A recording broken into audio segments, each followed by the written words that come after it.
सत्तारूढ दल देशमा महामारी सुरु भएदेखि त्यहाँभित्रको सत्ताको जुन किसिमको राजनीति चलिरहेछ त्यो त जनताले देखिरहेछन्। जनताको सँगै अर्को प्रश्न छ, यो विपक्षी दल यो देशमा छ कि छैन भन्ने। कहाँ छ विपक्षी दल? विपक्षी दल छ। विपक्षी दल तपाईको पहिलेको संसदीय प्रणालीमा कम्युनिस्टहरूले अराजक, अनुशासनहीन, हिंसक अनि रेलिङ तोड्ने, भाँच्ने, संसदभित्र कुर्सी तोड्ने त्यस्तो विपक्षी दल होइन नेपाली कांग्रेस। नेपाली कांग्रेस संसदीय लोकतन्त्रमा विश्वास गर्ने पार्टी भएको हुनाले प्रतिपक्षको पनि भूमिका र प्रस्तुति दुईटै लोकतान्त्रिक हुन्छ, सभ्य र शालीन हुन्छ।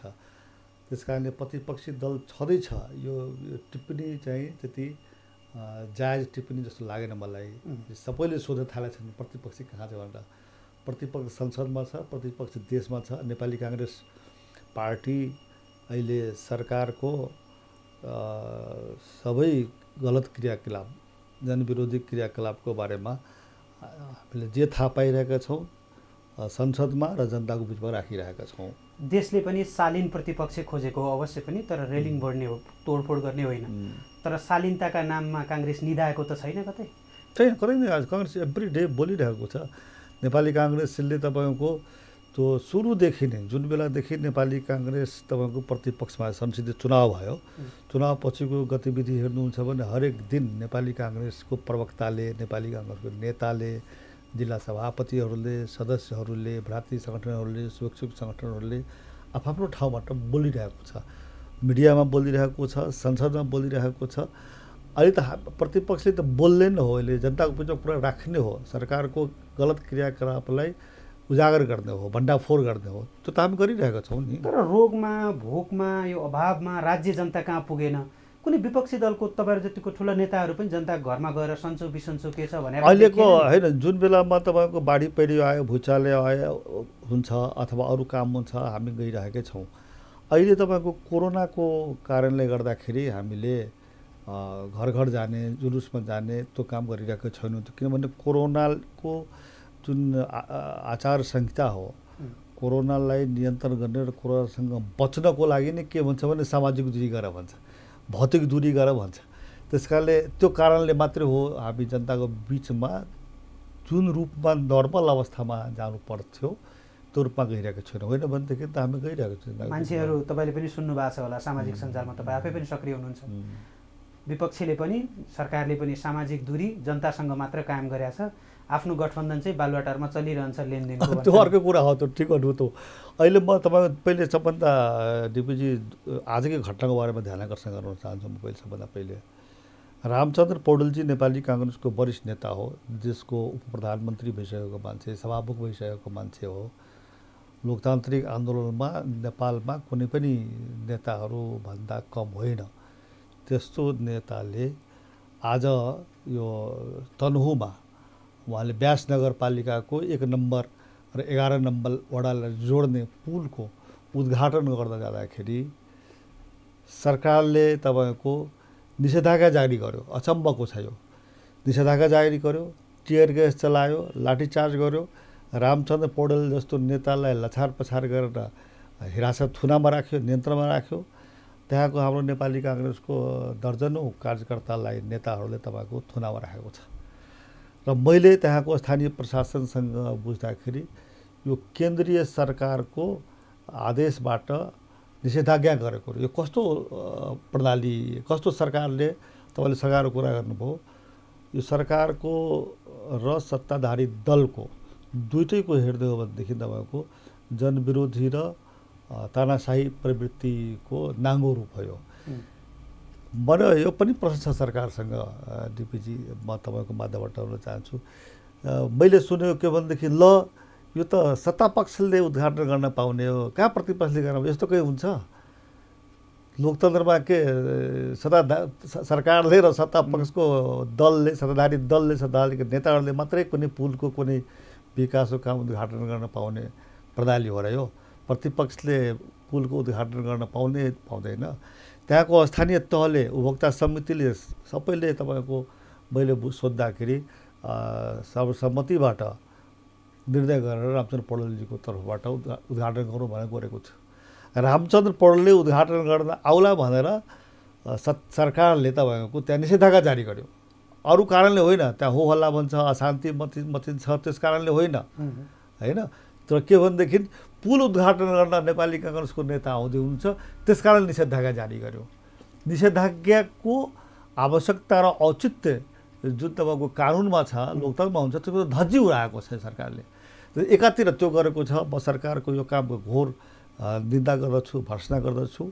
यो स्थानीय तहमा गर्ने काम हो, त्यो त संहिताको विरोधी काम पनि हो यो। किन स्थानीय तहले निर्णय गरेर कुनै पुलको निर्माण गर्ने, कुन नेताबाट, कुन व्यक्तिबाट, कुन विशिष्ट पाहुनाहरूबाट उद्घाटन गर्ने उसको अधिकारको कुरा हो नि। सरकारले सबै सोध्नुपर्ने, सरकारले निषेधाज्ञा जारी गर्ने, त्यो त संहिता विरोधी पनि काम हो। र यो तानाशाही र निरङ्कुशताको निर्लज्ज प्रदर्शन हो। यसमा घोर भर्त्सना गर्दछु। र सँगसँगै तपाईँले अघि भन्नुभयो, यो हामी हेरिरहेको छौँ। कम्युनिस्ट तपाईँको जनताले थाहा पाउनु पऱ्यो, दाजुभाइले थाहा पाउनु पऱ्यो कि कम्युनिस्टलाई भोट दिएपछि यस्तै हुन्छ। सरकारको सञ्चालन पनि तपाईँको अहिलेदेखि होइन, निर्मला हत्याकाण्डदेखि लिएर, व्हाइट बडी काण्डदेखि लिएर, पिसिआरको उपकरण, कोरोनाको बारेमा किन खरिद गर्नुपर्ने उपकरणदेखि लिएर भ्रष्टाचारको त यो नाङ्गो भनौँ न, सरकारका सत्ताधारी दलका नेताहरूमाथि आरोप आउँछ। अनि प्रधानमन्त्रीले आफैले भन्नुहुन्छ कि होइन, यो उहाँले भ्रष्टाचार गर्नुभएको छैन, यो आरोप गलत भन्नुहुन्छ। प्रधानमन्त्रीको काम हो भ्रष्टाचार जगाउने। कुनै अख्तियारले, कुनै अनुसन्धान गर्ने निकायले अनुसन्धान गर्नुपर्ने हो, खोजी गर्नुपर्ने हो, खोजी गर त भन्नुहुन्न। प्रधानमन्त्रीले भन्छ के भनेदेखि यो भ्रष्टाचार गरेको छैन भनेदेखि एकपछि अर्को सरकारको नाङ्गो प्रदर्शन हामीले देखिरहेको, जनविरोधी प्रदर्शन देखिरहेका छौँ। सत्ताधारी दल पनि तपाईँको हेर्दै हो भनेदेखि अहिले उहाँहरूको बिचको हुन त आन्तरिक विवाद हो। त्यो उहाँहरूको आन्तरिक विवादमा म प्रवेश गर्न चाहन्न। तर त्यो आन्तरिक विवादको कारणले जनताको र देशको जुन सबभन्दा महत्त्वपूर्ण विषयहरू हो, शान्ति सुरक्षाको विषय होस्, कोरोनाको विषय होस्, विकासको विषय होस्, प्रशासनको विषय होस्, शान्ति सुरक्षाको विषय होस्, त्यो चाहिँ ओझेलमा परेको छ। त्यो वास्तै गरेको छ। म त्यसैमा आउँदै थिएँ। सरकारका भ्रष्टाचारका विषयमा त एमनेस्टी इन्टरनेसनलको रिपोर्ट नै काफी छ, तपाईँबाट थप लिनु परेन। जुन प्रसङ्गमा रामचन्द्र पौडेल पक्राउ पर्नुभयो, आज तपाईँले त्यो सन्दर्भ पनि निकालिदिनु भयो। यो देशको राजनीतिको एउटा बिम्ब होइन, त्यो स्थानीय तहको उद्घाटन गर्नुपर्ने एउटा सामान्य पुलका लागि विपक्षी दलको त्यति ठुलो नेता जुलुस गर्न भिड्न जानुपर्ने सरकारसँग यस्तै राजनीति हो देशले खोजेको? नाङ्गो त्यही बिल्कुलै होइन। त्यसैले त अहिलेको सरकारले लोकतन्त्रको धज्जी उडाएको छ र निरङ्कुश प्रवृत्तितिर गइरहेको छ, अधिनायकवाद प्रवृत्तितिर गइरहेको छ अहिलेको त्यही त मैले भने, यो लोकतन्त्रमा विपक्षी दलको नेताहरूले, पार्टीहरूले पुलको उद्घाटन गर्न नपाउने, विकास योजनाहरू अगाडि बढाउन नपाउने, अनि त्यो लोकतन्त्रको कहीँ रूप होइन। मेरो प्रश्नै त्यही थियो, तपाईँहरू जनताबाट किन टाढा हुनुभयो? जसरी सरकार भयो त्यसै गरी विपक्षी किन जनताबाट टाढा? बालुवाटारमा तपाईँहरूको साँठगाँठ हुन्छ भन्छन्। होइन, गलत कुरा। हामी जनताबाट टाढा छैनौँ, हामी जनतासँग जोडिएकै छौँ। बालुवाटारको साँठगाँठ? बालुवाटारको साँठगाँठ होइन, प्रतिपक्षले त सत्ता पक्ष र प्रतिपक्ष विरुद्ध संवैधानिक तपाईँको प्रावधान छ कि संवाद गरिराख्ने, कुराकानी गरिराख्ने। साँठगाँठ होइन, त्यो संवाद हो। त्यो तर मान्छेहरू साँठगाँठ भन्छन् नि, होइन? त्यो गलत कुरा हो, गलत कुरा हो। यहाँनिर तपाईँहरूले आफूले बुझेको चाहिँ सरकारको देश हेर्नुहोस्, तपाईँसम्म डिपिजी के छ भने, हाम्रो देशको संविधानमा जुन संवैधानिक परिषद छ, संवैधानिक परिषदको व्यवस्था यस कारणले भनेको हो कि यो सत्ता पक्षले, सरकारले मात्रै निर्णय गर्न पाउँदैन। आयोगको पदाधिकारीहरूको नियुक्तिको विषयको बारेमा, होइन, त्यस्तै तपाईँको राजदूतहरूको बारेमा धेरै कुरा छ। यो कुराहरूको नियुक्ति गर्न संविधानले नै संवैधानिक परिषदको व्यवस्था गरेको छ र त्यो संवैधानिक परिषदमा तपाईँको प्रतिपक्षी दलको नेता हुन्छ र प्रधानमन्त्री त्यसको अध्यक्ष हुन्छ। त्यस कारणले प्रधानमन्त्रीले बोलाएको त्यो बैठकको लागि एजेन्डाहरूको बारेमा छलफल गर्न त प्रतिपक्षी जानैपर्छ। प्रतिपक्षलाई प्रधानमन्त्रीले बोलाएन, छलफल गरेन भनेदेखि संविधान विरोधी काम हुन्छ त्यो। त्यस कारण त्यसरी जानु भनेको, बालुवाटारमा जानु भन्नु, बालुवाटार के प्रधानमन्त्रीको निजी हो र? बालुवाटार भनेको देशको हो, राज्यको हो नि, प्रतिपक्षको पनि हो बालुवाटार। अलि प्रतिपक्षको बढी नै भयो कि भन्ने मान्छेको गुनासो होइन। मलाई कहिलेकाहीँ खुसी लाग्दछ। यो अर्को कुरा पनि के हो भने सरकारसँग यति तपाईँको जनता असन्तुष्ट छन् र प्रधानमन्त्री यति बदनाम हुनुहुन्छ कि प्रधानमन्त्री कहाँ तपाईँको जानु नै भनेको यो साँठगाँठ गर्न गएको हो कि भन्नु हो कि। त्यस कारण यो प्रधानमन्त्रीको यति लोकप्रिय यति छवि बर्बाद रहेछ त्यसको यो प्रमाण हो। यो अर्को सन्दर्भ अघि तपाईँले म नेकपाभित्रको विवादमा प्रवेश गर्न चाहन्न त भन्नुभयो, तर पछिल्ला 9 महिना हेर्ने हो भने 8 महिना पुरा गरेर 9 महिना कोरोना जब देखियो नेपालमा, खास गरी त्यहाँदेखि नेकपाभित्र यस्तो चलिरहेछ झगडा, त्यसका कारण देशै ठप्प छ। जनता कतै रोकी छन्, कतै भोकै छन्, अर्थतन्त्र डामाडोल भन्ने छ। तपाईँले अघि सन्दर्भ थोरै निकाल्नुभयो, विपक्षी दलले विज्ञप्ति निकालेको छ तर पर्याप्त दबावका कार्यक्रम खोइ अहिले खोजेको जस्तो विपक्षी नै सुन्नुहोस् न। एउटा कुरा के भने अहिले कोरोना कारणले गर्दाखेरि हामी जुलुस निकाल्ने पक्षमा छैन। राम्ररी बुझ्नु पर्यो। मात्रै दबाव हो अहिले अरू के त के अनि प्रत्येक पक्ष त कहाँ खोज्नु भएको, कहाँ छैन संसदसम्म माग्नु भएको छैन तपाईँहरूले? होइन, संसद त अहिले आउँछ नि, समयमा आउँछ। संसद त समयमा आउँछ त। 6 महिनाभित्र बाध्यात्मक प्रावधानले बाहेक तपाईँहरूले माग्नु भएन? सरकारले भन्नुपर्छ होइन, सरकारले बनाउनुपर्छ। विपक्षीले कुनै दिन संसद किन मागेन? मेरो अहिले होइन, संसदले किन मागेन भन्ने कुराको यो सन्दर्भै छैन, प्रश्नै छैन। किनभने यो त नियमित कुरा हो, सरकारले संसदलाई बोलाउनुपर्छ भन्ने कुरा। संसद बोलाएन भने त्यसपछि माग्ने हो। दलभित्रको कुरामा केही छ तपाईँको कमेन्ट? नेकपा अहिले नेकपाको कुरामा पहिले देशलाई भोगिरहेको पीडामा सोध्दैछु म। सबभन्दा पहिले म के भनिरहेको छु मलाई अब तपाईँले भनिसकेपछि, दुईटा नेपाल कम्युनिस्ट पार्टीको एकीकरण कुन बेलामा भयो? जुन बेला देशमा चुनाव हुँदै थियो। चुनाव भयो भनेदेखि यो चुनावी तालमेलको लागि भयो एकीकरण, र त्यो एकीकरणलाई राम्ररी निहालेर हेर्नु हो भनेदेखि त्यो बेलामा मैले र हामी धेरै साथीहरूले, धेरै नेताहरूले, टिप्पणीकारहरूले के भनेको थियो भनेदेखि यो तपाईँको अप्राकृतिक एकीकरण हो। त्यो नेपाल कम्युनिस्ट पार्टी माओवादीको र एमालेको एकीकरण त्यो बेलामा नै तपाईँको एउटा चाहिँ जनवादी केन्द्रियता विश्वास गर्ने, अर्को तपाईँ जनताको बहुदलीयतामा विश्वास गर्ने होइन। अब वैचारिक रूपमा पनि दुईवटा अलग अलग हो होइन। र त्यसमा पनि तपाईँको के भनेदेखि सङ्घीयतामा विश्वास नगर्ने एउटा पार्टी। अब सङ्घीयतामा त कुनै पनि कम्युनिस्ट पार्टीले विश्वास गर्दैन।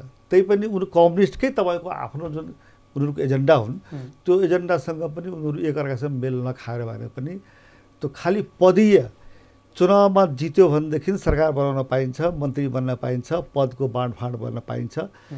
त्यो उद्देश्यबाट एकीकरण भएको। त्यसको उद्देश्य तपाईँको पद प्राप्ति गर्नको लागि एकीकरण भएको, जनताको लागि कुनै दीर्घकालीन सोच भएर, योजना भएर, परिवर्तन र रूपान्तरणको कुनै एजेन्डाको आधारमा दुईटै पार्टीको एकीकरण भएको होइन। यो अरू लामो कुरा पछि गरौँला। तर तपाईँको समयमा म एक शब्द के भन्न चाहन्छु भनेदेखि यो तपाईँको निरुद्देश्य खालि पदीय उद्देश्यको लागि मात्रै, फगत पदीय उद्देश्यको लागि मात्रै तपाईँको तालमेल भयो र त्यसको नामाकरण एकीकरण दियो। अहिलेसम्म एकीकरण भएको छैन उनीहरूको पार्टी। राम्ररी भन्यो भने एकीकरणको जुन अर्थ हो नि, राजनीतिक अर्थ, त्यो त भएको छैन नि त। अब त्यसपछि दुईवटा अध्यक्ष बन्नुभयो।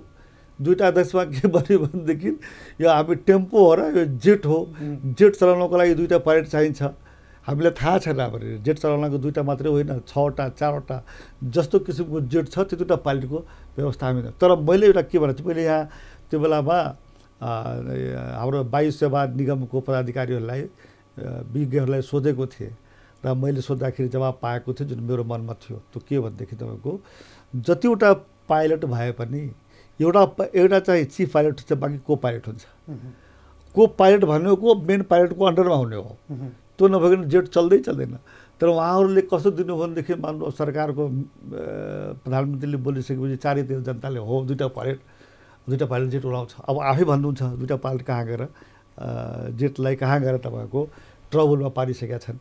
टर्बुलेन्सको हल्लियो। त्यस कारण त्यो अप्राकृतिक गठबन्धन थियो, त्यो एकीकरण होइन। र त्यसैले अहिले जुन तपाईँको नेपाल कम्युनिस्ट पार्टीको, सत्ताधारी कम्युनिस्ट पार्टीको बिचको प्रचण्डको लिखित आरोप ओलीमाथि र ओलीको लिखित आरोप प्रचण्डमाथि जुन आएको छ, त्यसले नै के बताउँछ भनेदेखि तपाईँको उहाँहरूको जनविरोधी काम, लोकतन्त्र विरोधी काम, संहिता विरोधी कामको, संविधान विरोधी कामको बारेमा अब त्योभन्दा थप प्रमाण के चाहियो? अन्त कता खोज्नु पऱ्यो? कम्युनिस्ट पार्टी भित्रैबाट उहाँकै ठुल्ठुलो नेताहरूले, उहाँको आधिकारिक नेताहरूले, उहाँको दुईटा पाइलटले दुईटा अध्यक्षले तपाईँको दस्तावेज पढ्नुभयो भनेदेखि नै के भन्दछ भनेदेखि उहाँहरू संहितामा विश्वास गर्नुहुन्न, उहाँहरू लोकतन्त्रमा विश्वास गर्नुहुन्न, उहाँहरूको राष्ट्रियता तपाईँको देखाउने दाँत मात्रै हो, केही छैन, सबै कुरा पद हो, पद बाहेक अरू केही छँदै छैन। सरकारको चित्र दुईटा अध्यक्षको प्रतिवेदन हो, त्यस्तै हो। त्यो प्रतिवेदन त तपाईँको नेपाल कम्युनिस्ट पार्टी, अब कम्युनिस्ट नेपालका कम्युनिस्टहरू पतनमुख छन्, पतनतिर गइरहेको छ भन्ने कुराको यो सङ्केत हो। मेरो प्रश्न पनि त्यही थियो, जुन कुरा तपाईँहरूले त्यो सरकारमाथि भन्न सक्नु भएन, उनीहरू आफैले एकअर्कालाई भने, तपाईँहरूलाई अलिकति अप्ठ्यारो लागेन? हामीले किन अप्ठ्यारो लाग्नु यसमा? विपक्षीले खबरदारी गर्नुपर्ने, आफै खबरदारी गर्दैछौँ हामी खबरदारी गर्दैछौँ। हामीले खबरदारी गर्दाखेरि नपत्याउने नि जनताले त सुरुमा त्यही भएको नि त, काङ्ग्रेसले पत्याए काङ्ग्रेसले भोट दिनु पर्थ्यो नि त। त्यस कारणले हामीले त अहिले हेर्नुहोस्, अब हामीले पत्याउनु भएन, भोट दिनु भएन, जनताले मतदाताले जसलाई तपाईँ भोट दिनुभयो त्यो के गर्दैछ त्यो हेर्नु पऱ्यो नि त। हामीले के देखाउनु पऱ्यो? जनताले मतदाताले हेर्नु पऱ्यो नि, तपाईँले हेर्नु पऱ्यो नि, सञ्चार माध्यमले हेर्नु पऱ्यो नि त। अब काङ्ग्रेसका पक्षमा हुन्छ भन्ने तपाईँलाई विश्वास होइन? हामीले त के भइरहेछ भनेदेखि अब फर्केर नेपाली काङ्ग्रेसमाथि नै जनताले विश्वास गरिरहेका छन्। यो बरु नेपाली काङ्ग्रेस ठिक छ भन्दा आइरहेको छ त। हामी त कमिटेड। अलिकति सन्दर्भ, आज पनि तपाईँको मिटिङ थियो, पार्टीको फागुनमा महाधिवेशन भनेको छ। तपाईँसँग कुरा गर्दा तपाईँको पार्टीका कार्यकर्ताले त्यो पनि अपेक्षा गर्लान्, मिति पनि सारिया छैन, तयारी पनि भएको छैन। आजै बैठक थियो समायोजनको, फागुनमा हुन्छ महाधिवेशन?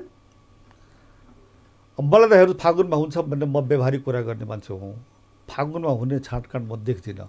गएको केन्द्रीय कार्य समितिको बैठकमै मैले पनि, शेरबहादुरजीले पनि, कृष्ण सिटौलाजीले पनि, र तपाईँलाई इन्ट्रेस्टिङ कुरा के बताउँ भने व्यक्तिगत कुराकानीमा त रामचन्द्र पौडेलजीको पक्षको इभन 27 जना सदस्यले सही गर्नुभएको छ। उहाँहरूको पनि एक्लै कुरा गऱ्यो भनेदेखि उहाँहरूले पनि भन्नुहुन्छ अब रामचन्द्र दाइले भन्नुभयो हामीले सही गरिदिउँ, के गर्ने भन्नुहुन्छ। अब यो हाम्रो पनि विडम्बना छ। त्यसका फागुनमा त भोटमा देख्दिनँ, म सोचेको कुरा भनिहाल्नुहोस् न। अब मङ्सिरमा तपाईँको यसले हामी सारेका छौँ डेट क्रियाशील संस्थाको सूचीको लागि, जसको सम्भावना म कम देख्छु। म आज 17 गते भइसक्यो, 15 दिन बाँकी छ। तर यो आइदियोस् भन्ने हो हाम्रो चाहना। के हो भनेदेखि नि अब शेरबहादुरजीले, रामचन्द्रजीले अथवा विमलेन निधिले, पूर्ण खड्काले, शशाङ्क कोइराला जो महामन्त्री र पदाधिकारीहरू छौँ विजयका सरदार, उहाँहरूले यहाँ निर्णय गरिदिएर त आउँदैन नि त। 77 जिल्लाको जिल्ला सभापति सक्रिय हुनु पऱ्यो। 165 निर्वाचन क्षेत्रको कमिटी जो छ नेपाली काङ्ग्रेसको, त्यसको क्षेत्रीय सभापतिहरू जुन छ उहाँहरू सक्रिय हुनु पऱ्यो। क्रियाशील संस्था वार्डबाट बाँड्नु पऱ्यो। उहाँहरू वितरण गरिसकेपछि उहाँहरूले पठाउनु हो नि केन्द्रमा। त केन्द्रमा सूची आएकै छैन अहिलेसम्म क्रियाशील संस्थाको। त्यस कारणले केन्द्रमा क्रियाशील संस्थाको सूची नआइकन तपाईँको त्यो मतदाता नावलीमा रूपान्तरितै हुँदैन। त्यस कारणले म डिपिजी के भन्न चाहन्छु, मलाई भन्नुहुन्छ भने व्यक्तिगत मेरो हो के भनेदेखि फागुनमा हुँदैन। मैले त जेठ 15 गते गणतन्त्र दिवस हो, जेठ 15 गते गणतन्त्र दिवसलाई अब अर्को कार्यतालिका बनाऊँ। फाल्गुन 7 गतेलाई हामीले प्रजातन्त्र दिवसको मानेर मैले नै प्रस्ताव राखेर गएको थिएँ डेट। हामीले गर्दाखेरि राम्रो दिनलाई गरौँ भनेर 7 गतेको फाल्गुनमा गर्ने, कुन दिनमा गर्ने 7 गते गरौँ भनेर मैले प्रस्ताव राखेको थिएँ। अब त्यसमा हुन सकेन। त्यस कारणले मेरो सुझाव पार्टीभित्र छ के भनेदेखि कि जेठ 15 गतेलाई उद्घाटन गर्ने गरी अर्को कार्यतालिका बनाऊँ भन्ने मेरो सुझाव। अब यसमा रामचन्द्रजीले मानिरहनु भएको छैन, प्रायः सबैले मानिसक्नु भएको छ।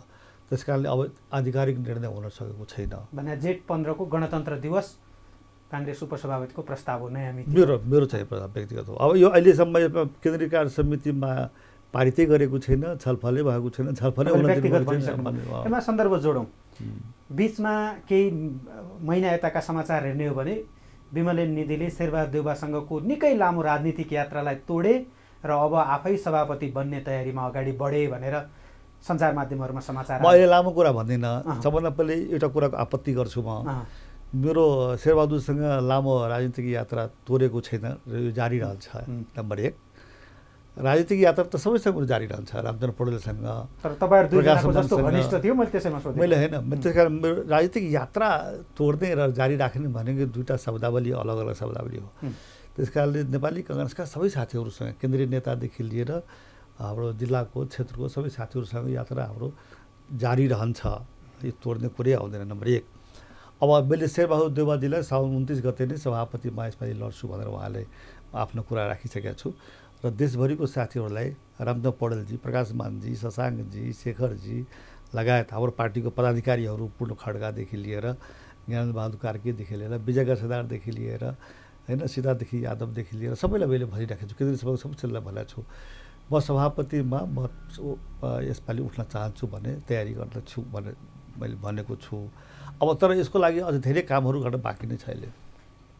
तपाईँ सभापति उठ्दा विगतमा सबै कुरा आजै भनेन। थोरै तपाईँलाई जति बोल्न मिल्छ त्यति बोलिदिनुहोस्। शेरबहादुर देउवाको तपाईँ सधैँ प्रस्तावक बस्नुभयो, उहाँको साथ सहयोगमा सभापतिको तयारी हो तपाईँको? मेरो इच्छा छ शेरबहादुर प्रस्तावक र रामदेव पौडेल समर्थक भएर, र सँगसँगै त्यति मात्र होइन, मेरो त्यसमा प्रस्तावक र समर्थनमा कृष्ण सिटौला, प्रकाश मान, शशाङ्क, शेखर, पार्टीका अरू साथीहरू, विजय गजदार सबैजना प्रस्तावक र समर्थक भइदिनुहोस् भन्ने मेरो चाहना हो। भनेको के निर्विरोध हो? मेरो मैले त भने अहिले साँच्चै के भन्नुहुन्छ भने आगामी राष्ट्रिय निर्वाचन जुन छ नि, मेरो केन्द्रीय उद्देश्य त्यो हो। नेपाली काङ्ग्रेसलाई आगामी राष्ट्रिय निर्वाचनमा नेपाली काङ्ग्रेसले जित्नुपर्छ, जो कि जित्ने वातावरण बन्दैछ। नेपाली जनता अब कम्युनिस्टबाट असन्तुष्ट भइसकेको छ। कम्युनिस्ट सरकारको पर्फर्मेन्स तपाईँको अत्यन्त नेगेटिभ छ। त्यस कारणले अबको चुनावमा फर्केर नेपाली काङ्ग्रेसलाई नै जिताउनुपर्छ, जिम्मेदारी दिनुपर्छ भन्ने मनोविज्ञान मानसिकता बढिरहेको छ। तर यसको लागि नेपाली काङ्ग्रेस आफूलाई पनि तयार गर्नुपर्दछ। 14औं महाधिवेशनलाई नेपाली काङ्ग्रेसले त्यसैलाई ध्यानमा राखेर तयारी गर्नुपर्दछ भन्ने मेरो आफ्नो चाहिँ धारणा हो, विश्लेषण हो, निष्कर्ष हो। मैले सभापतिजीलाई पनि र अरू साथीलाई त्यही भनेको छु। त्यस कारण अब यसको लागि के गर्ने, र दुईवटा विषयमा हामी तयार हुनुपर्छ। राजनीतिक एजेन्डामा भने संविधान र लोकतन्त्रको संरक्षण गर्दै, यसको सुदृढीकरण गर्दै, यसलाई अझै विकसित गर्दै जानुपर्दछ। परिवर्तन नै भनेको शाश्वत कुरा हो। त्यस कारण परिवर्तनलाई हामीले ओन गरेर र त्यसलाई सुदृढ गर्दै, त्यसलाई अझै परिमार्जन गर्दै जाने, त्यसलाई अझै तपाईँको सफल कार्यान्वयनतिर अगाडि बढाउँदै जाने भन्ने पोलिटिकल एजेन्डामा हामी एक हुनुपर्छ, नम्बर 1। र दोस्रो कुरा, पार्टीमा अब गुटहरूको बाट पार्टी अलिकति माथि उठ्नु पर्यो। जनताले के भन्छ, काङ्ग्रेस त ठिकै थियो, गुटले गर्दा बिग्रिसक्यो। त्यस कारणले गुटले कसरी, मैले चाहिँ भने पनि छु, अहिलेसम्म पुरानो र नयाँ गर्दा पनि 7 जना उम्मेदवार देखिन्छ। आधिकारिकता त आइसकेका छैन, आधिकारिकता कसैको आएको छैन। 13औं महाधिवेशनमा 3 जना उम्मेदवार हुनुहुन्थ्यो, शेरबहादुर देउवा, रामदेव पौडेल, कृष्ण सिटौला। 14औंमा अहिले तपाईँको 14औंको लागि अरू धेरै छ, त प्रमुख रूपमा 4 जना देखिन्छ थपिएको होइन। मेरो नाउँ छ, प्रकाश मानजीको नाउँ छ, शशाङ्कको नाउँ छ, शेखरको नाउँ छ, 7 जना हो। अब हेर्नुहोस् त, यदि उदाहरण कल्पना गरौँ न, प्रयास गरौँ, लेट अस ट्राई गर्दामा के भयो त, यो 7 जना मध्येमा कुनै एकजनामा बाँकी 6 जना तपाईँको सहमति दियो भनेदेखि त कति राम्रो हुन्छ नि। सर्वसम्मतिबाट नेतृत्वको चयन गर्न सकिन्छ नि त, त्यो गरौँ न त भन्ने मेरो शेरबहादुरलाई पनि भन्यो, रामदेवजीलाई भन्यो, अरू साथीलाई पनि भन्ने मैले होइन भनिरहेको छु। अब मेरो सुझाव हो त्यो भयो भने सबभन्दा राम्रो। अन्त्यमा मैले फेरि पनि सोधेँ, अघि तपाईँले त्यो शब्दमा चाहिँ आपत्ति त जनाउनु भयो, तपाईँको शेरबहादुर देउवासँगको राजनीतिक दूरी वा असमझदारी केही छैन, खालि उम्मेदवारी मात्र आफ्नो तय गर्नुभयो वा दूरी पनि बढ्या छ? छैन, कुनै पनि दूरी छैन। मित्रता उस्तै छ, राजनीतिक व्यक्तिगत सबै छ, राजनीतिक व्यक्तिगत सबै मित्रता उस्तै छ। हस्, धन्यवाद। धन्यवाद।